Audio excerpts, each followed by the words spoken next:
Welcome to our forum discussion on the roots of prejudice. We'll be talking about what our prejudices are, where they came from, how they're nourished, and perhaps even how to get rid of them. Let me introduce you to the 4 student participants in today's discussion. Ratnati Iskandardinata, high school student, 17 years old, and also a talented dancer from Indonesia. From Japan, Yoriko Konishi, whose lovely voice you've just heard. From time to time, we like you to get a sense of what we do in all those times when we aren't having serious discussions. We very often get Yoriko to dance or sing for us. She does both. From the United Kingdom, 18-year-old Judith Reeder. Judith's got a bit of a cold today. It did not come from swimming in the Atlantic Ocean, although she assures us that when she's in England, she does swim in the ocean during the winter. From the Philippines, Raul Contreras. Raul will be 16 years old, patriotically enough, on the 4th of July.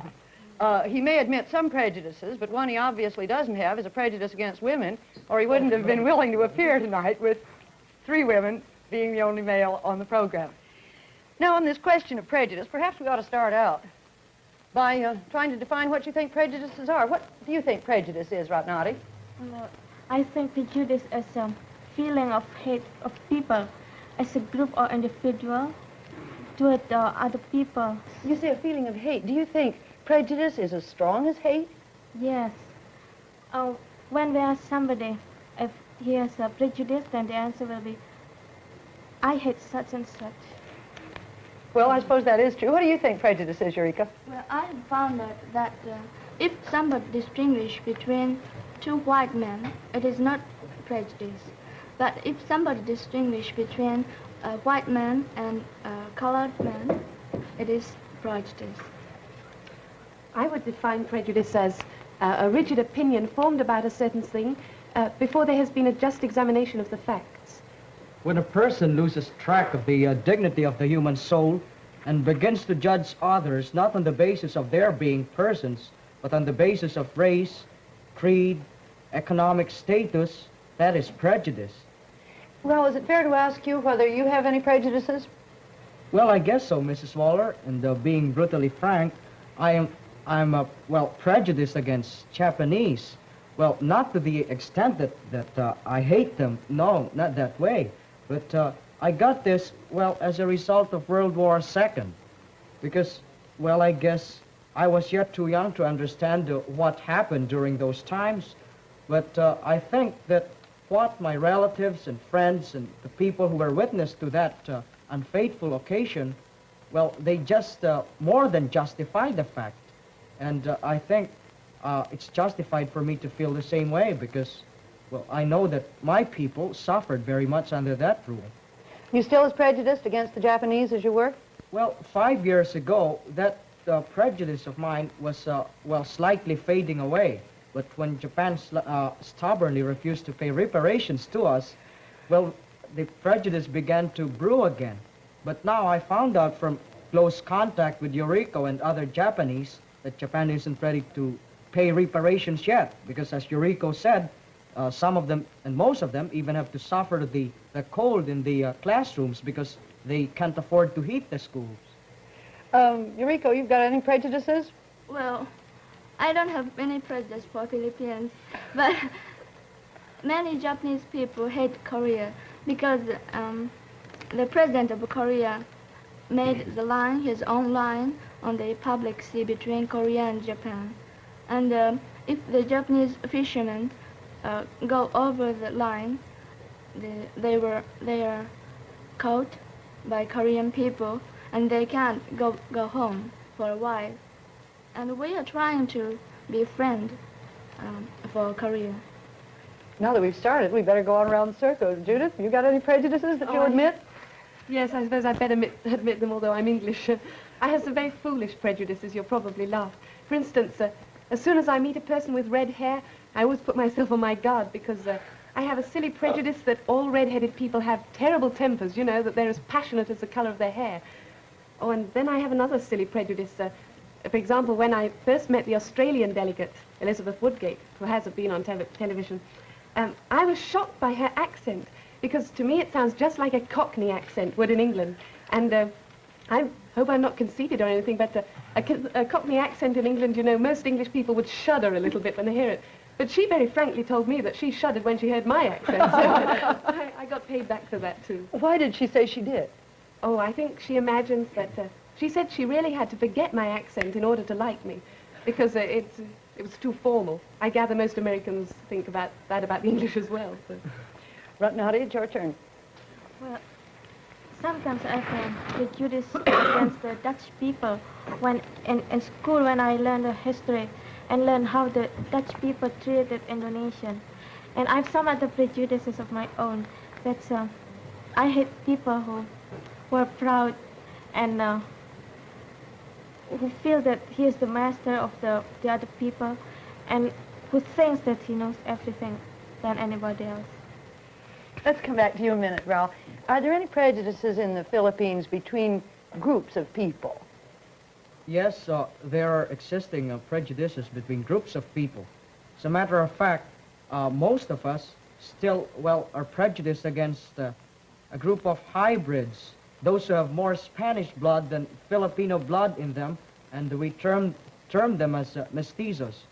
Well, these incidents, usually occur in the schools. As you know, I'm in a school run by Spanish monks, and we have a lot of we have a lot of those of that group studying in our school, and usually they are favored. But we think, and we think that we are right in saying that they are sort of aristocratic, conceited, and high-headed, and sore-headed, and all sorts of adjectives, and they have the foolish idea that they have the royal blood or royalty in them. Well, how do you get along with these boys in school, Raul? Are there any problems? Well, frankly speaking, I don't get along with them pretty well. As a matter of fact, we usually fight with one another. Is there any problem? Yes, Eureka. Yes, Japan have had many American or European soldiers after the war, and most of them married with Japanese girls, not only formal wedding, and they made children who called hybrids. And I think the hybrids have nothing to be punished, but some grown-ups didn't used to treat as the Japanese children. And grown-ups also used to treat the mothers of children. Japanese people thought that the mothers of hybrids are not good.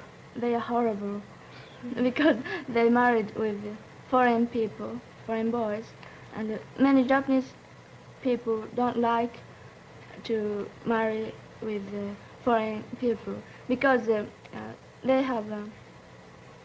they live in different customs, and they consider with different ways.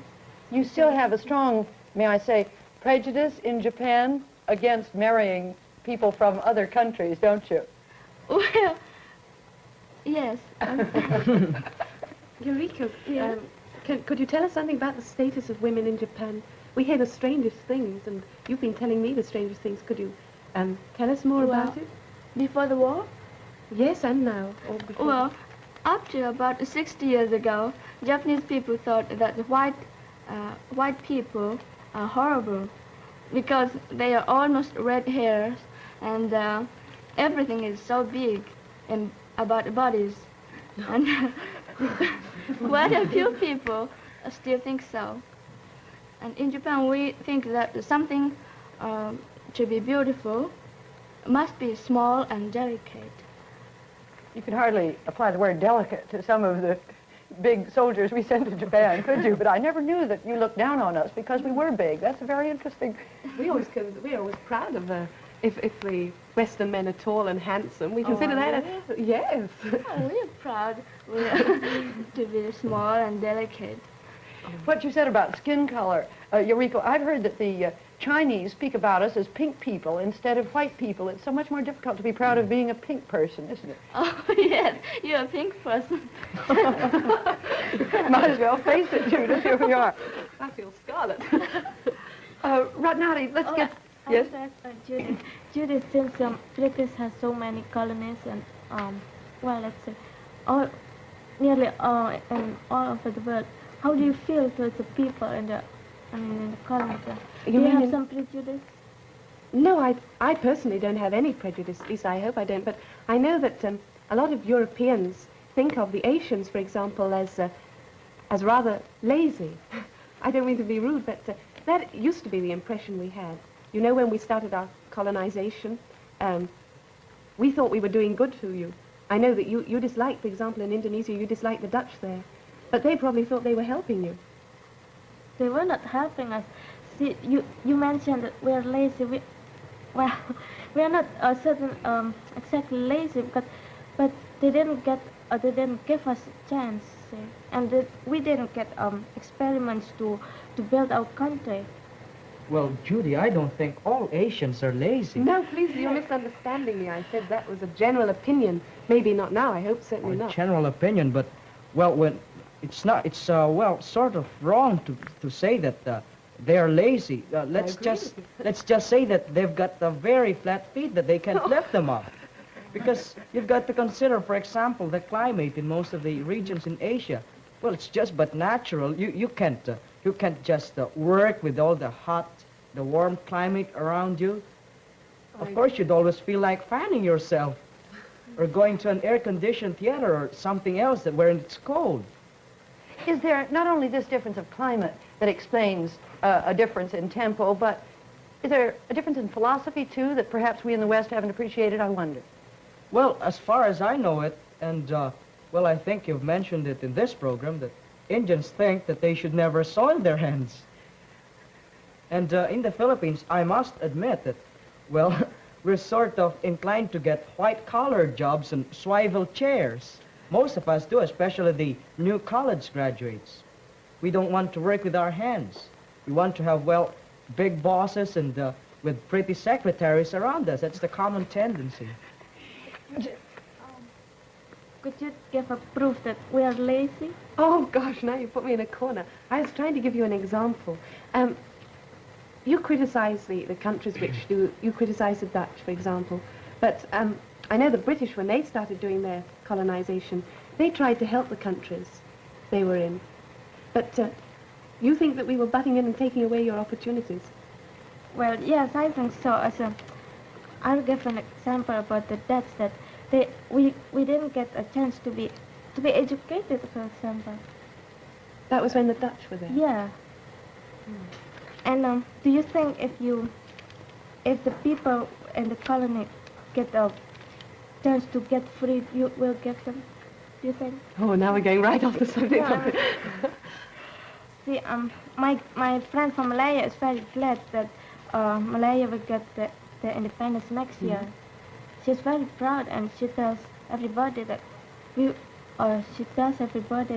Malaya is going to be independent next year. Do you think that if you do that to the other places, then you will yes, you'll make them satisfied? Well, we hope it will make them satisfied. Every country wants to be independent. That's only natural. But there comes a point somebody to decide whether they're ready to receive their independence. But I know we could go off on another long argument about that.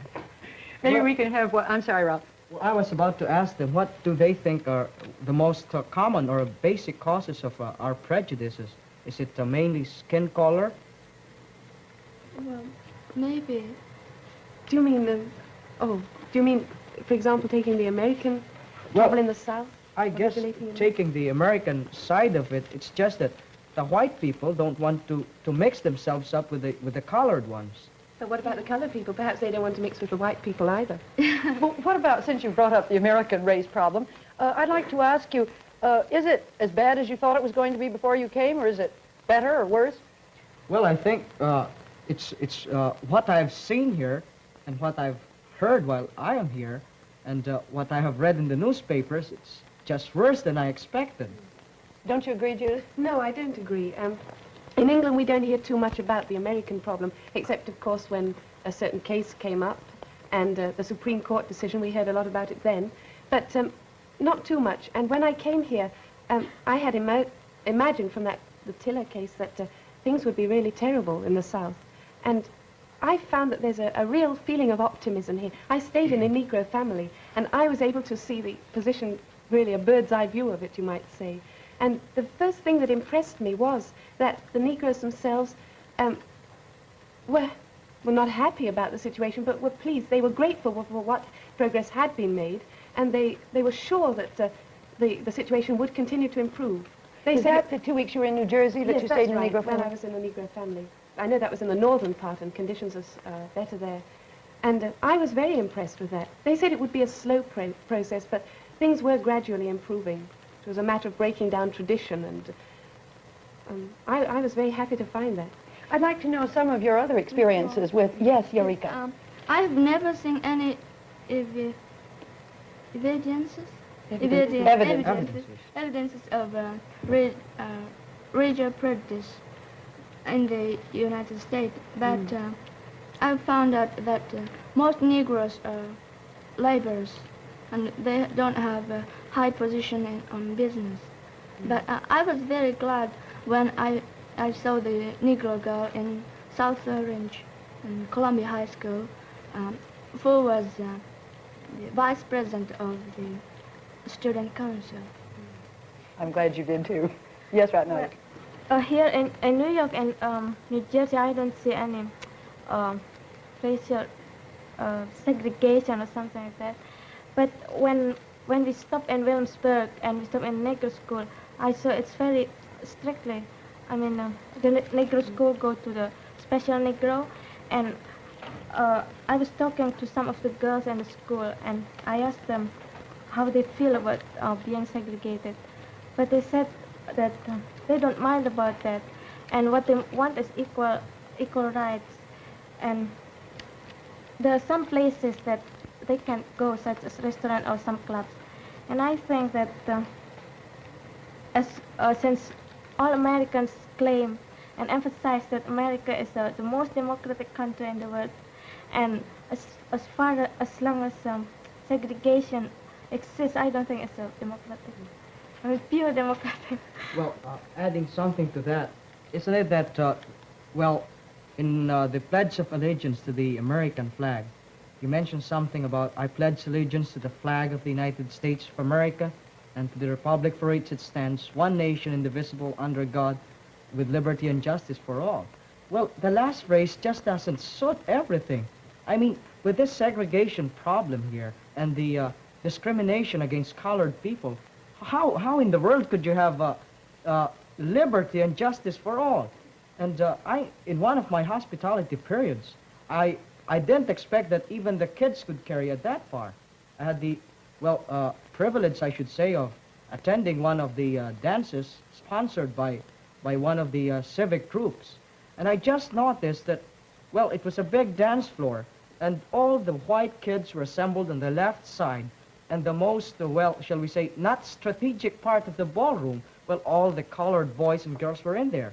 And I never saw a white boy asking a colored girl for a dance, nor did I see a colored boy asking a white girl for a dance. I had a nasty experience too. When I first arrived here, and I happened to mention to a group of young people that I was going to stay with the Negro family, one of the boys got up and walked out of the room. And I felt awful. I thought, well, we're in the north now, not in the south. And then when we did go into the south, I really came against it pretty hard. We went into this big store, and I was in the ladies' cloakroom, and I was washing my hands, and I was with a group of the eastern delegates, the rather darker-skinned ones like Ratnati. And I was standing a little apart from them, and this lady came up to me, and she pulled me to one side, obviously assuming that I was American, and she said, what are these Negroes doing in here? And I was so cross, and I told her as calmly as I could that I was with them and who we were, and of course her attitude immediately changed. But it gives you such a nasty shock when you come up against it face to face. You read about it in the newspapers, you hear about it, but you don't really realize the significance of it until it hits you in the face yourself. I think the major cause of the prejudice is skin colors, and I think I don't know why, but I think the white people think that colored people have dirty skin, and they don't have progressive culture. So, so the white people are the most great and wonderful person in the world. I think so. On this matter of skin color, if you were here in the summer, you'd see lots of Americans on all the beaches trying to get brown. Yes, it's significant. I wonder what that really means. I think we white women have an inferiority complex. The Eastern women and the Negro women have a sort of reputation for being so beautiful. I guess We're a little you jealous of them. I guess you just envy us colored people. Yeah, I guess so. Well, is there anything corresponding to that in... Well, I think so, Mrs. Waller, because in the Philippines, it's just funny. There's a common tendency among women, well, those who have a dark complexion, I should say, or just a tanned one, or just a brown complexion. Well, especially these high society matrons. Well, even if they've got already wrinkles on their face, they still want to bleach their skin. Suppose you meet one right now and you say, oh, good morning, and you see that she's just tanned and brown. But after 3 months, you meet the same person, and with the usual society walk, and trying to be very dignified and cultured and everything. And you just notice that her face was is lighter than before. And when you look at her hands and everything up to her arms, well, you'll be likable to exclaim, Holy Moses, because there's a real, very great difference, you see. She's about very light here, but you look at the arms and everything, and the lower part of the body, but gee, it's just a very great difference. It's colored here, but it's very light. They really bleach their skins? They do, Mrs. Waller. They What pay. about Japan? Japanese women don't want to change it anyway, do Some they? Japanese women, right, how do you say? Dye? Dye their hair red. Really? Yes. They like red hair, but I don't like it. What about Indonesia? Well, as the Western people try to get darker skin, we try to get lighter skin, but we prevent the sun. I mean, But you're such a nice color now. I don't mind. I think it's when so we go cool. out, then we use long sleeve blouse to prevent from the sun, so we don't get a very dark color skin. Tell me, what are your governments, if anything, doing about problems of prejudice? You've each mentioned some prejudice that exists in your country. What are your governments doing to try to eradicate it? You mentioned the prejudice against hybrids. You mentioned the prejudice against hybrids, too. You haven't told us much about the position of women. Otherwise, by the way, let me ask you right here, are women any freer in Japan now than they were before the war? Well, before the war, there was no democratic, and women belonged to men, and men controlled women in everything, and How about men now? has first opportunity to everything. Even getting out of the door, women had to open the door first, and the men passed first. And in the buses or theaters, men take seat first, and if there's no seat, women have to stand up. Oh, I'd love to live in Japan. Oh, But they do that in America and But England that- now. Is it changing at all? yes, quite changed. And just now women can vote, and women have equal opportunity in everything. Judith, you were talking about your prejudice against Cockney accent a moment ago. Is that still very strong in England, this prejudice of the so-called aristocracy against the Cockney? No, I don't think it's a very serious problem now, especially since the war. You know, this idea that the English speak either with a Cockney accent or else with a very aristocratic accent, that isn't true anymore. And we certainly don't despise people anymore if they speak with that.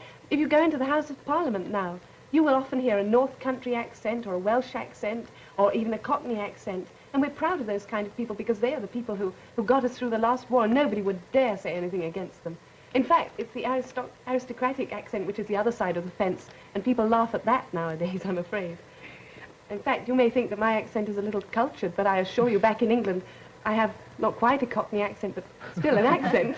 At least you mean to say your schoolmistress would not totally approve of you? Oh, no, I should be corrected. Judith, Quite I a lot. hate to think what's going to happen when you go back after 3 months here. So do I. You'll write me about that, won't you? Yes, I wanted to certainly. have time to ask you what you thought individuals could do in terms of eradicating prejudice. But our time's almost up. Anybody got a quick answer? Well, I guess we should carefully examine the individual first before passing any judgment on him. And if we ever pass a judgment, we should be just with it. That's a good note to end on. Thank you, Dottie, Noriko, Judith, and Raul. Next week, we're going to continue on this subject of prejudice with 4 delegates from Africa, 1 white and 3 colored. The delegates from the Union of South Africa, Gold Coast, Ethiopia, and Nigeria.